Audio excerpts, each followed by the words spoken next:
why not? So, this right here is the original Colecovision, which, is pretty much one of the bigger competitors of Atari back in the day.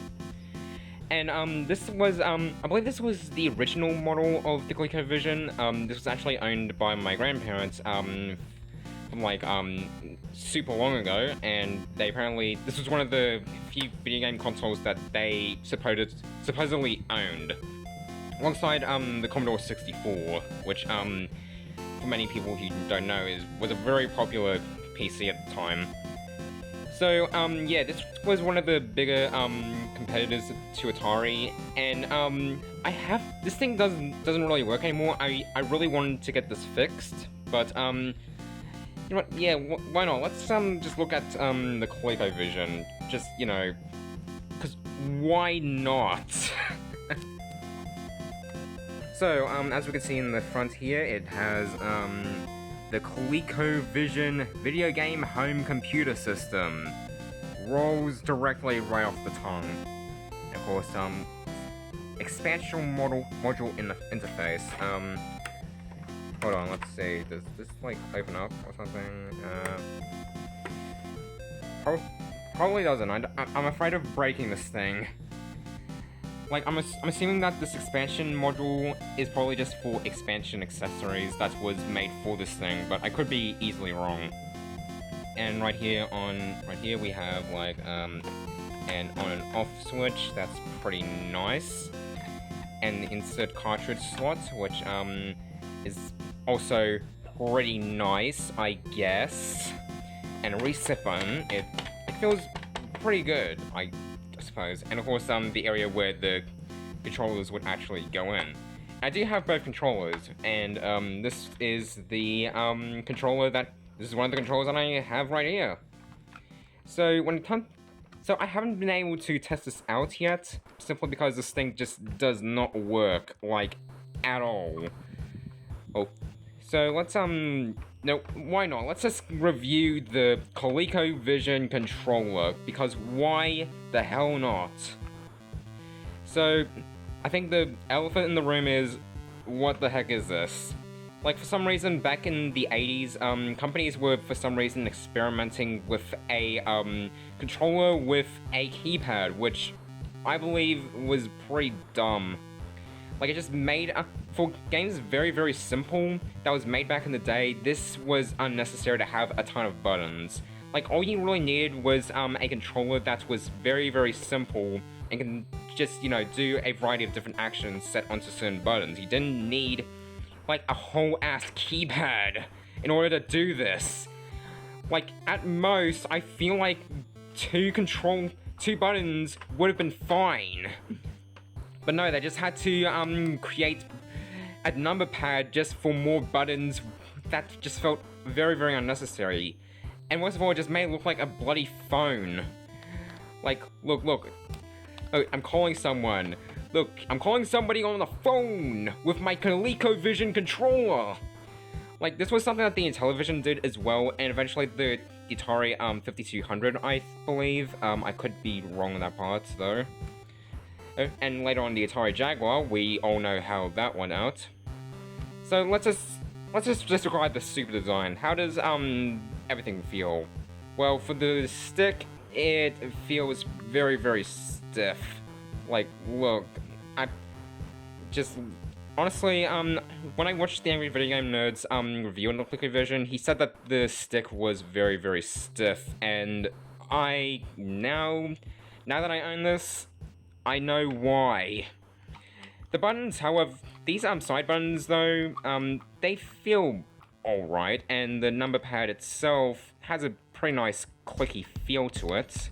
It's not amazing, but they feel fine enough. Like, the only true complaint is the stick just hasn't aged that well, but whatever. Interesting enough, it does use the same same port as the Atari 2600 and the Sega Genesis. And I actually decided to see if I can plug this in with my Atari Flashback controller, which alright, let's compare the pair. Let's see, these are very, very similar, as you can see here. so yeah, this is what the Atari, no, not the Atari, the ColecoVision, controller looks like. And, you know what, just for the heck of it, how about we just, look at some games, because why not? Okay, so these are all the ColecoVision games that, I own. We'll only be able to look at a couple of them. Like, some of them came in these, boxes. These are kind of destroyed, because, you know, the cardboard boxes. While others, came in plastic cases. So, let's just look at, the different ones, because why not? Alright, so, Carnival, if you look closer, it actually says that it was actually made by Sega. I believe this was, back before, you know, Sega was a massive, big competitor in the console gaming market. Like, I believe this came out before the Sega Master System, became a retail product. So, let's, can't really test this game out, so yeah, let's look here. Looks at it just seems like it's just a shooting gallery type of game, like one of those asteroid, Space Invaders clones or something. I could be wrong on that, but yeah, whatever. Okay, Ladybug by Universal. This art looks very, very odd to me. Like, something about it just looks weird. And when it comes to the artwork itself, it just looks like it's a Pac-Man clone. Which, you know, those were kind of common back in the day. So, we can't really fault it for that. Okay. Hey, we also have, Mousetrap, which, it literally shows a screenshot and literally just looks like another Pac-Man clone. Like, and in this back screenshot, it still shows like it's a Pac-Man clone.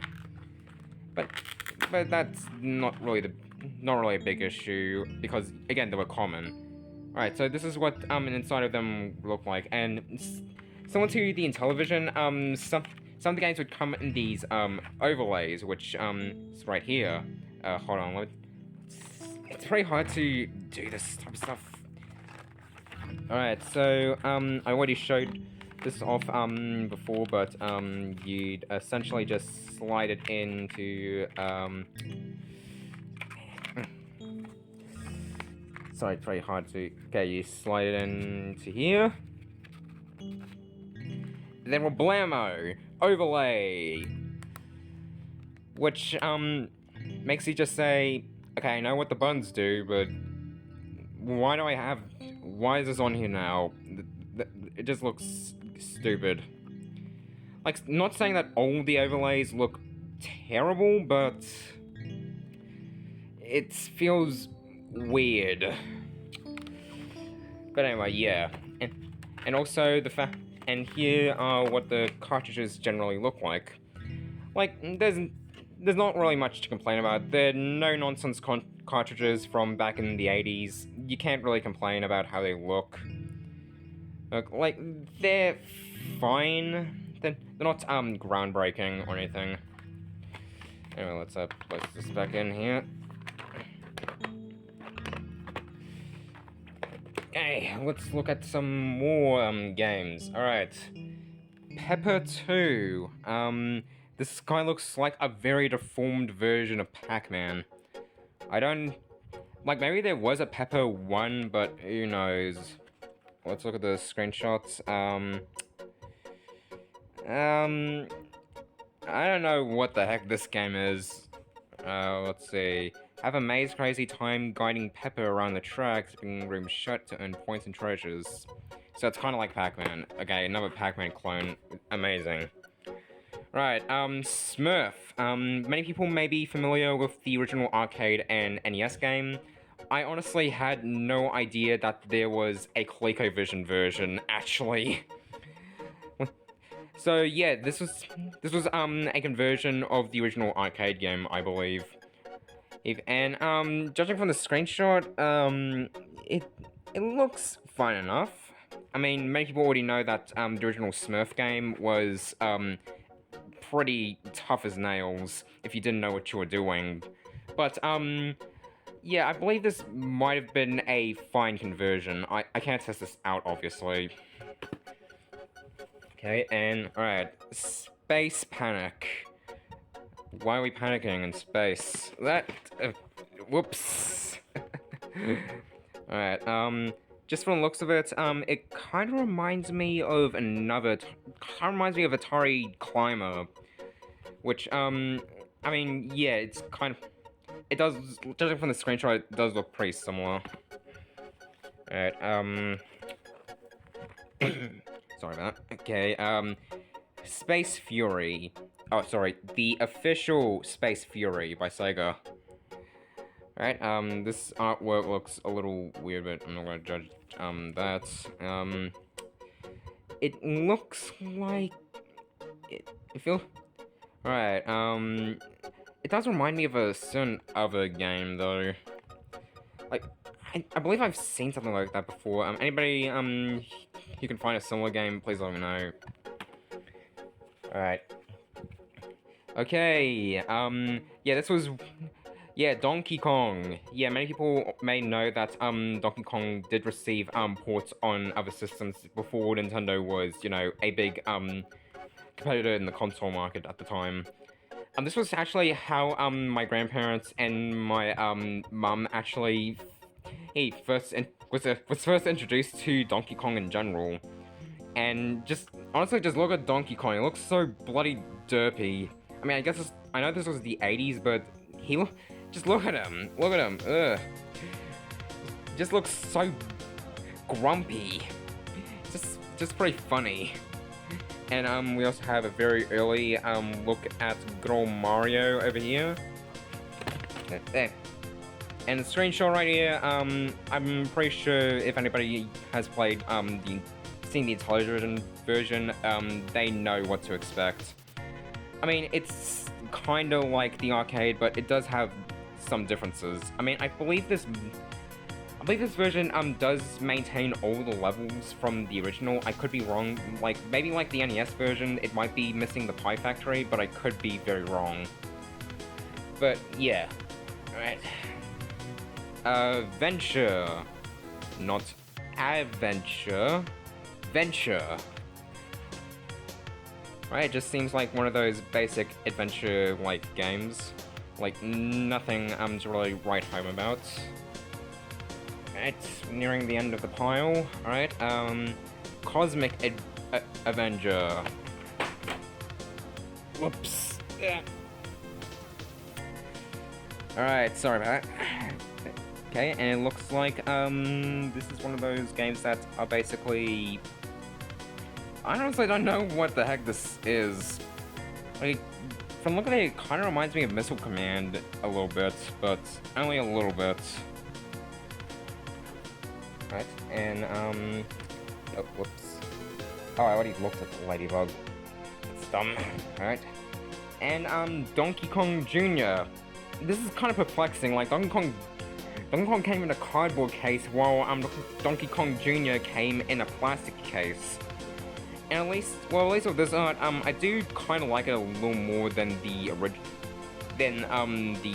actual Donkey Kong artwork that was on the Colecovision box, because it does look a bit more cartoony and less realistic. I pretty much like that, actually. And apparently my grandparents actually preferred Donkey Kong over Donkey Kong Jr., believe it or not.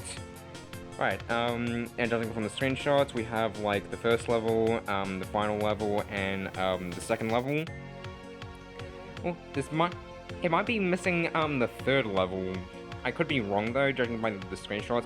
Again, I could be wrong. I might need to, check up online if I'm actually in the wrong or something. Like, again, I could be wrong. Anybody is very, very welcome to correct me on that regard. So, yeah, those were all the ColecoVision games that I apparently happen to own. And I also apparently have another thing that I think I should probably show off. Check it out! A wheel! So yeah, this was a wheel accessory that was made for the ColecoVision. Right here, is a bit of a detachable, thing. This is pretty much meant to be, like, I believe how you'd accelerate in the game, while of course the steering wheel itself would, of course, steer. So pretty much, you would have set this on your lap, and you place this thing on the floor. It was meant to simulate actual driving, and I believe the one game that worked for this was the official Turbo by Sega. It's kind of, the sticker itself is a little peeled off, but yeah. Like, I can't really test this, but I can at least critique this steering wheel, and it feels pretty smooth. Just look, it feels like it feels fine. Like, I've driven a steering wheel before, and they are fairly stiff, but this one, it doesn't feel too bad. It's very smooth, and it's not really restrictive, which to me is a good thing. And this little pedal thing, it has a lot of force behind it, which, I mean, I guess it makes sense. It feels a little more realistic if it's something like that. So overall, yeah, these are all the random Colecovision junk that I happen to own. And they were given to me by my grandparents. Big shout out to them, I guess. And, nah, just kidding, I love my grandparents.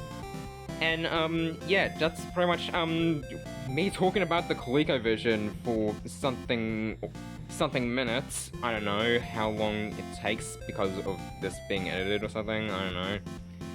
Anyway, thank you so much for watching, and, yeah, I'll probably show off some more junk in the future. Anyway, see ya.